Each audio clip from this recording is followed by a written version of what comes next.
시청 감사합니다. 오랜만에 형님들의 목소리를 들으니까 좋네요. 이게 그 나이 든 사람이 갖고 있는 특유의 시간을 통과한 성대에서 나오는 그 목소리가 있어요. 네, 또 새로운 솔리스트의 발굴까지. 너무 좋았어요. 맨 처음에 찬양 인도도 너무 좋았어요. 그쵸? 네. 그러니까 찬양 인도는 그냥 찬양을 선곡해서 같이 찬양을 부르는 것 그 이상의 것이 있는 것 같아요. 그러니까 차집사님과 공사집사님이 앞에 나와서 딱 찬양 인도를 하는데 뭔가 이 두 부부의 인생이 우리를 쫙 찬양으로 인도하고 있는 그런 느낌이 들어서 너무 좋았던 것 같아요.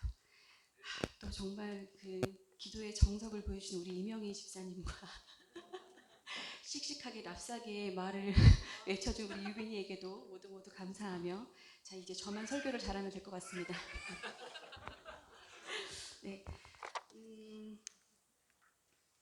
지난주 수련회가 있었어요, 그렇죠? 네, 수련회 너무너무 재밌었는데 못 오셨던 분들 아쉽습니다. 딱 이 한 명 한 명 얼굴들을 딱 봐도 너무너무 멋지고 너무너무 사랑스러운 그런 얼굴들이죠. 또 이날 집에 도착하자마자 우리 노창범 집사님 아버님 부고를 들어서 아버님 잘 보내드리는 일까지 1박 2일 동안 꽉 찬 그 수련회 일정을 보냈던 것 같습니다. 모두 애 많이 쓰셨습니다. 오늘은 노아베에 대한 이야기로 시작해 볼까 합니다. 전날 분명히 다른 옷을 입고 계셨거든요. 그런데 사진에 이렇게 노아베가 그러니까 다른 남방을 위해 입고 오셨다가 이제 사진 찍을 때가 되니까 딱 풀어헤치고 노아베를 딱 이제 이렇게 보여주신 거죠. 그리고 어제도 우리가 걷기 모임을 노아베 주제로 다녀왔습니다. 네, 감사드려요. 그 일산늑약에 있었던 현장의 사진을 또 텔레그램에 보내주셔서 저희가 다 같이 생각해 볼 수 있는 그런 시간이 되었던 것 같습니다. 자, 2019년 8월 광복 74주년입니다. 그런데 요즘 돌아가는 상황들을 보면 과연 우리가 광복을 맞은 게 맞는 것일까라는 의문이 듭니다. 일본은 일본대로 우리를 그대로 자기들의 식민으로 생각을 하고 있는 것 같고, 우리나라의 많은 이들도 여전히 일본 제국 아래에서 그들의 지배 아래 살고 있는 듯한 그런 생각이 듭니다. 일본은 한국의 도발로 지금 무역 전쟁이 시작되었다고 하지만 저는 일본의 도발로 이 일이 시작되었다고 생각합니다. 지난달에 굉장히 치욕스러웠던 사건 혹시 기억나세요? 일본 외무상이 한국 대사를 불러서 이렇게 뭐라 막 말을 하면서 오만을 떨었던 일이 있습니다. 우리가 또 뭐라 말을 하려니까 이런 무엄하게 너무 무례하다 거의 이런 식으로 말을 했죠. 이런 뉘앙스의 말을 했습니다. 정말 이것 자체가 되게 무례한 그런 일이었습니다. 그러면서 추가 보복까지 들먹이면서 우리를 도발했고 적반하장을 넘어서 협박에 가까운 말들을 우리에게 쏟아냈습니다. 딱 오늘 우리 유빈이가 읽어주었던 그 랍사게의 말과 굉장히 흡사한 그런 말이었습니다. 오늘 성경 본문에 여러분들이 성경 본문 그 봉독이 끝나고 아멘 하시는 걸 보고 되게 놀랐어요. 아멘 할 만한 구절이 아니잖아요. 그래서 참 은혜롭지 않은 어려운 성경 구절이었던 것 같습니다. 근데 오늘 본문이 이제 어떤 상황에서 나오는 것인지는 이 열왕기하 18장의 1절부터 보아야 정확히 알 수 있을 것 같습니다. 한번 보겠습니다. 자, 그 앞부분은 이렇게 되어 있어요. 일단 1에서 7절까지의 내용은 주로 어떤 내용이냐면 이제 히스기야가 왕이 된 사건부터 다루고 있어요. 그래서 이스라엘의 엘라 왕의 아들 호세아 제3년에 아하스의 아들 히스기야가 유다 왕이 되었다. 그리고 나서 쭉쭉쭉쭉 나가다가 어디를 가든지 주님께서 그와 함께 계심으로 그는 늘 성공하였다. 그는 아시리아 왕에게 반기를 들었고 그를 섬기지 않았다. 이렇게 적고 있고, 그리고 9절에서 10절은 어떤 내용이 나오냐면 히스기야 왕 제4년 곧 이스라엘의 엘라의 아들 호세아 왕 제7년에 아시리아의 살만에셀 왕이 사마리아를 포위하여 새해 만에 그 도성을 함락시켰다. 곧 히스기야 제6년과 이스라엘의 호세아 왕 제9년에 그들이 사마리아를 함락시켰다. 이렇게 적고 있고, 또 13절에서 16절, 바로 오늘 본문의 앞에는 어떤 내용이 있냐 하면 히스기야 왕 제14년에 아시리아의 사네립 왕이 올라와서 요새화된 유다의 모든 성읍을 공격하여 점령하였다. 그래서 유다의 히스기야 왕은 라기스에 와 있는 아시리아 왕에게 전령을 보내어 말하였다. 우리가 잘못했습니다. 철수만 해주시면 요구하시는 것은 무엇이나 드리겠습니다. 그러자 아시리아 왕은 유다의 히스기야 왕에게 은 300달란트와 금 30달란트를 요구하였다. 그리하여 히스기야는 주님의 성전과 왕궁의 보물창고에 있는 은을 있는 대로 다 내주었다.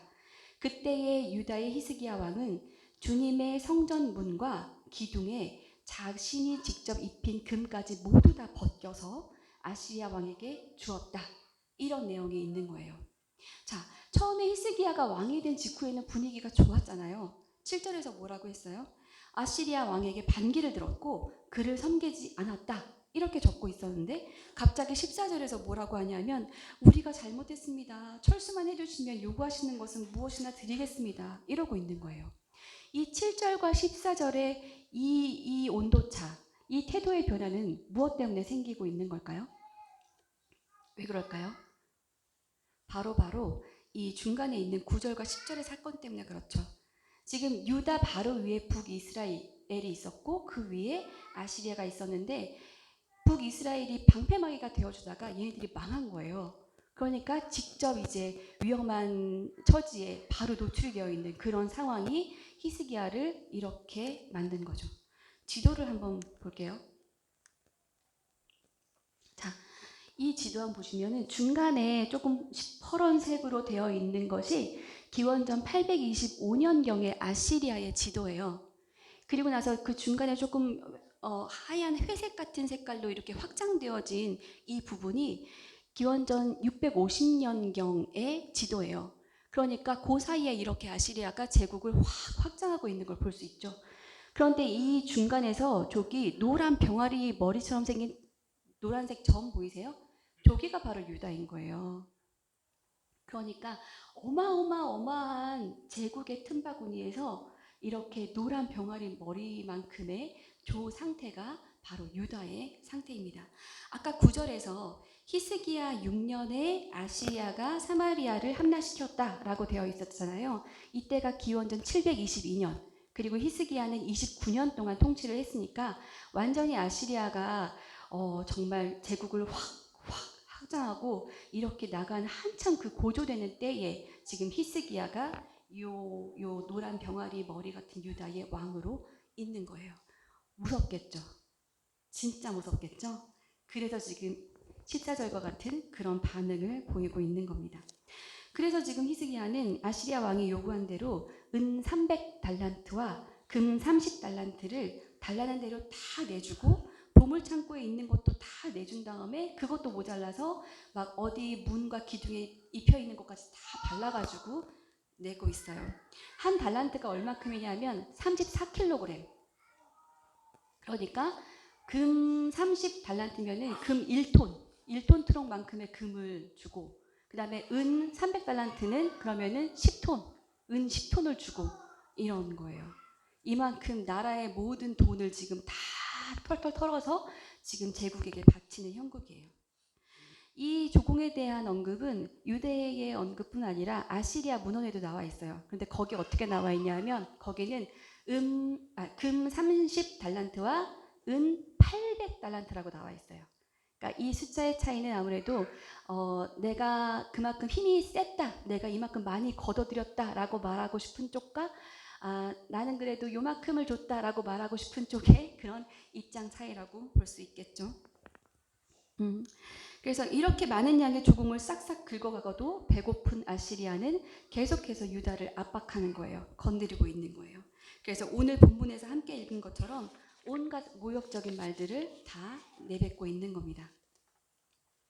오늘 본문이 매우 길었어요. 19절에서 35절까지 매우 길었지만 결국 딱 요 문장으로 지금 요약 가능한 거예요. 너네 지금 뭐 믿고 까부니? 너네 혹시 이집트 믿고 이러니?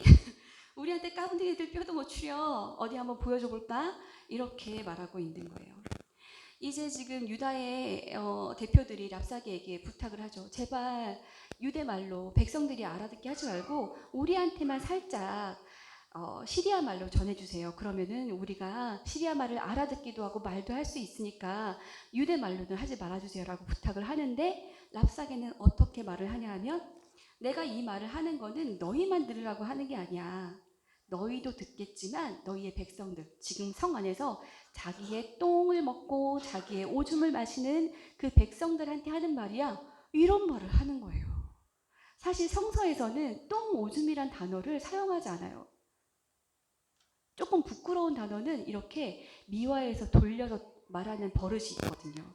그래서 대변을 누타라는 표현은 발을 가린다. 뭐 이런 뜻으로 이렇게 바꾸어서 말하거든요.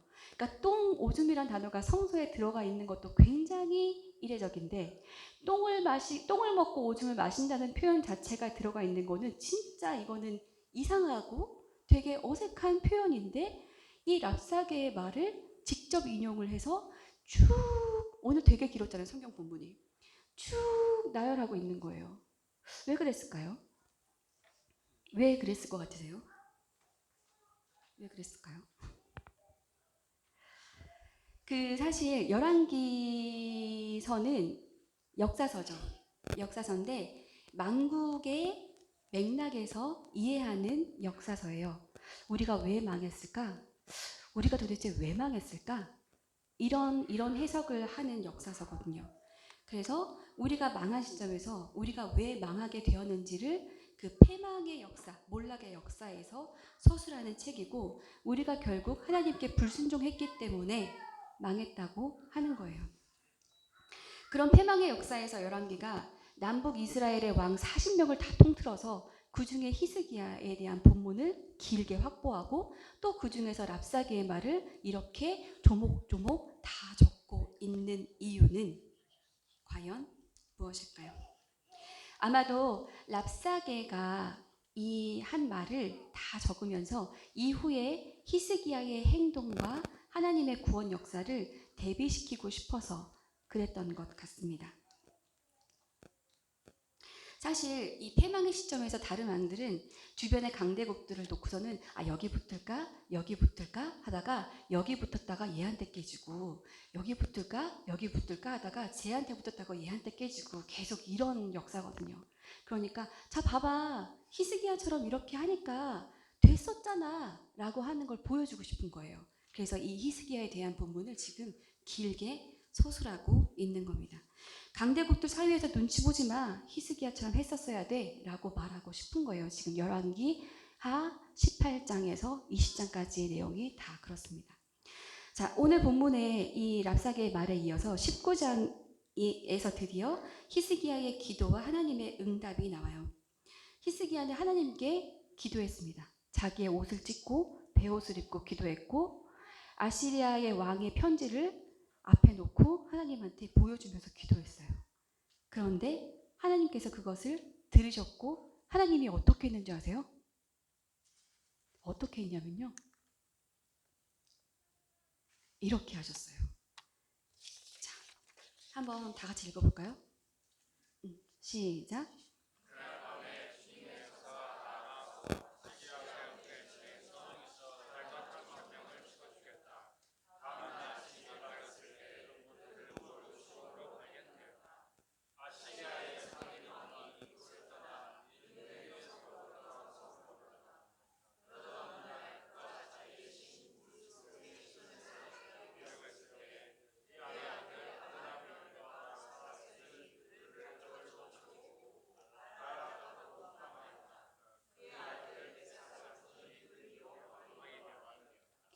히스기야 군대가 출전하지도 않고 전쟁을 치르지도 않았는데 하루아침에 하나님의 사자가 아시리아 진영에 가서 18만 5천 명을 하루아침에 다 죽인 거예요. 하루아침에 시체로 발견됐어요. 그리고 아시리아 왕도 자기네 나라에서 살해당했어요. 이러한 일이 지금 벌어진 거예요. 하나님의 구원의 방법은 우리가 예측할 수가 없어요. 우리가 예측해서 하나님 이렇게 됐으면 좋겠어요 라고 하는 건 기도가 아니에요. 예측할 수 없을 때 예측할 수 없는 무언가를 놓고 하나님만이 우리의 구원의 방법일 때 그냥 기도를 하는 거예요. 지금 상황을 다 놓고 기도하는 거예요. 그러면 우리의 계획을 다 뛰어넘는 하나님이 구원의 역사를 이루시는 거예요. 그게 바로 기도예요. 그렇게 히스기야는 지금 하고 있는 거예요. 그래서 열왕기 기자는 지금 이 얘기를 하고 싶었던 거예요. 강대국 눈치 안 보고 하나님만 의지했더니 이렇게 일이 됐잖아 라고 하고 있는 거예요. 제발 제국의 힘에 쫄지 마. 하나님만 의지해. 이렇게 말하고 있는 겁니다. 그러면 오늘 우리 시대 아시리아 제국은 누구입니까? 누구일까요? 세계 제2차 대전 이후로 제국은 다 없어졌습니까? 아닌 것 같아요. 그죠? 지금 아베는 여전히 제국주의적 사고에 머물러 있는 것 같습니다. 제국주의적 횡포에 우리는 그리스도인으로서 어떻게 반응해야 하겠습니까? 어떻게 반응하는 게 지금 이 상황에서 그리스도인으로서 잘 판단하고 행동을 선택하는 걸까요? 자, 최근에 어떤 일이 있었냐면 몇몇 대형교회 목사님들이 설교 중에 지금의 상황을 다루면서 이렇게 말씀하셨어요. 우리들 교회 김양재 목사님이 이렇게 말했어요. 지금은 반일 감정을 내세울 때가 아니다. 우리는 일본 배상금으로 잘 살게 된 거다. 고마워해야 된다. 이렇게 말했어요. 그리고 사랑의 교회에서 김진홍 목사님이 설교를 하면서 지금 청와대에 주사파가 18명이 들어앉아 있다 하면서 온갖 여기 싫기도 싫은 원색적인 말들을 다 말을 했어요. 그러면서 최근의 반일 운동에 대해서 매우 우려를 나타내셨습니다. 그리고 남서울 은혜교회 홍정길 목사님은 사실 이분은 이럴 거라고 생각 못했는데 이분도 어떻게 말을 했냐 하면 과연 우리의 진정한 적은 누구인가? 지금 우리나라에서 가장 무서운 위협은 북핵이다. 우리가 정말로 지금 일본과 다툴 때인지 냉철하게 판단해야 한다. 핵의 위협은 이 땅의 민족과 산하를 다시 돌이킬 수 없는 멸망으로 이끌 수 있다고 많은 걱정을 하셨습니다. 정말 왜 이러시는지 모르겠습니다. 우리가 지금 군대를 출동해서 때려잡자는 것도 아니고 지금 일본 사람들을 모조리 없애야 된다는 것도 아니고 지금 자신의 잘못을 성찰하지 못하는 아베를 비롯한 일본의 지도부를 지금 우리가 겨냥하고 있는 거잖아요. 특히 홍정길 목사님은 이날 설교에서도 어떤 말을 하셨냐면 이런 말씀을 하셨어요. 우리나라 집권 세력의 잘못된 역사관으로 우리의 과거 100년의 역사를 반칙과 특권의 역사요, 가진 자가 갖지 않은 자를 수탈하는 역사이며 권력을 장악한 자는 갖지 못한 자를 핍박한 역사로 규정하고 있다. 이렇게 말을 하면서 우리나라는 그런 역사가 아니라 세계 역사에서 유례없는 발전을 이룬 기적의 역사라고 강조를 하셨습니다. 성찰하지 않는 역사관은 나라를 바르게 인도할 수 없습니다.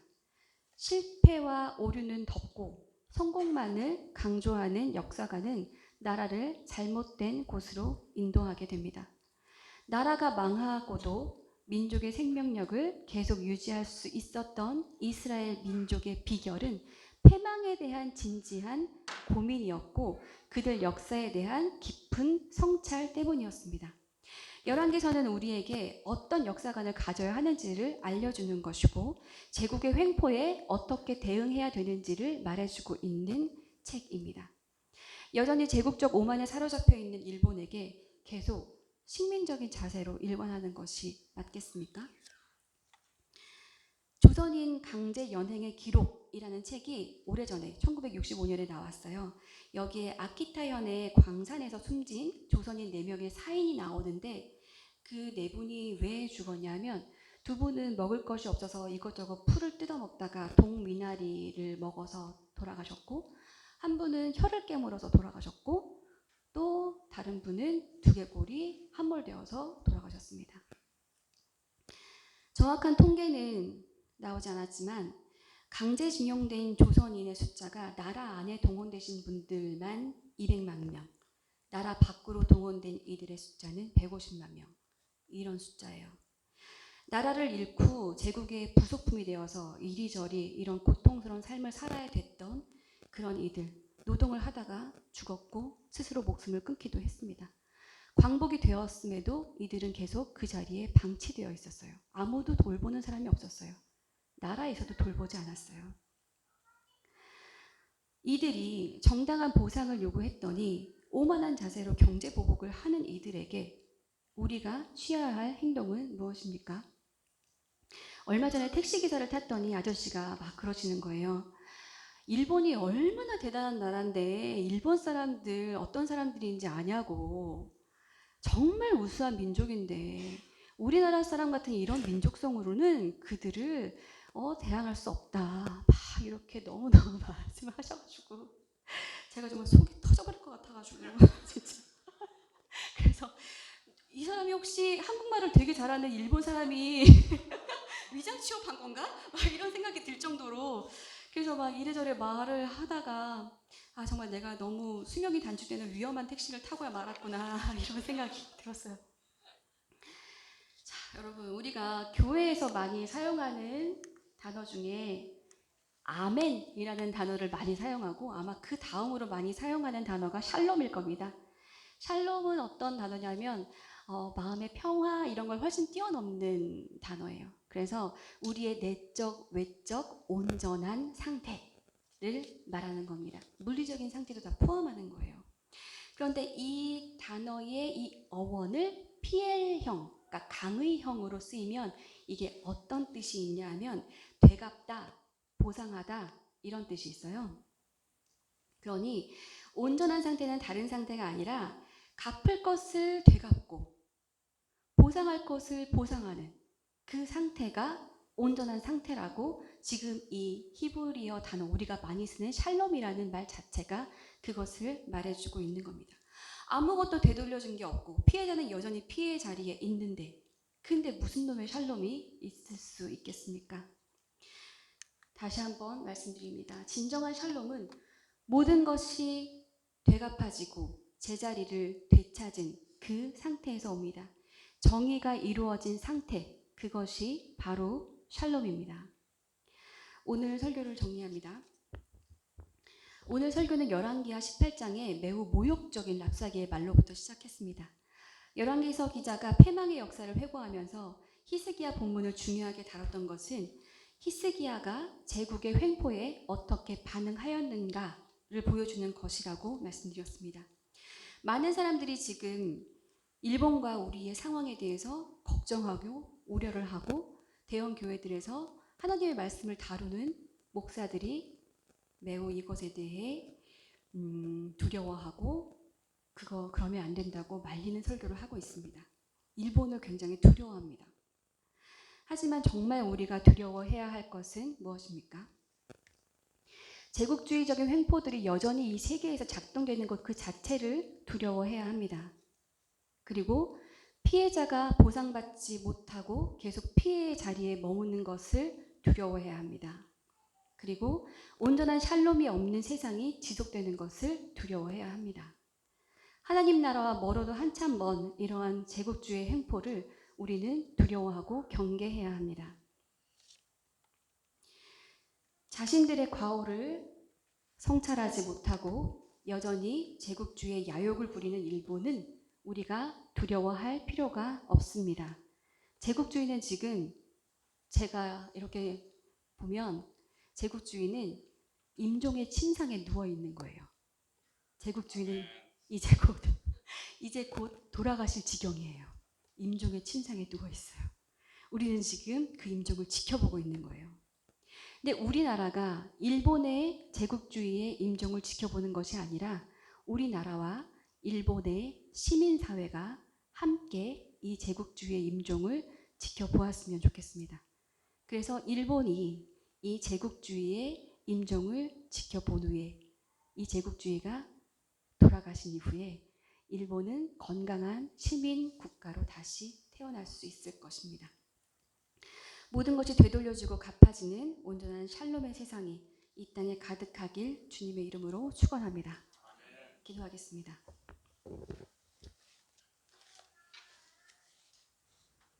정의의 하나님, 지금 온 세상이 돈에 미쳐 날뛰고 있고 돈을 많이 가진 나라들이 그 제국주의의 횡포를 계속 휘두르고 있습니다. 이 세상에서 우리를 구출해 주십시오. 이 세상에서 계속 작아지고 약해져 가는 사람들과 나라들을 주님께서 돌보아 주십시오. 결국은 정의가 이기는 세상이, 온전한 샬롬이 이루어지는 세상이 될 수 있도록 주님께서 이루어 주시고, 우리 새맘교회가 주님의 도구로 사용되어지도록 우리를 성장시켜 주시옵소서. 감사드리며 주 예수님 이름으로 기도드렸습니다. 아멘.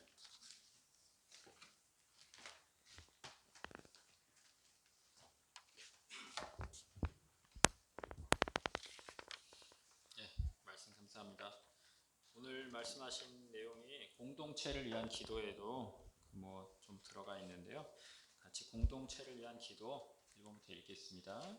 1번, 서울에서 아산치에 발견된 탈북 모자 사건이 반복되지 않도록 복지 사각지대에 있는 약자에 대한 관심이 커질 수 있도록. 2번, 지소미아 종로로 새로운 국면으로 접어든 한일 관계 재정립 문제가 온 국민의 힘과 지혜를 통해 올바르게 해결될 수 있도록. 3번, 송환법 반대를 외치며 계속되고 있는 홍콩 시위가 중국군 투입 등 폭력에 휩쓸리지 않고 평화적으로 마무리될 수 있도록. 같이 2, 3분 정도 통성으로 같이 기도하겠습니다.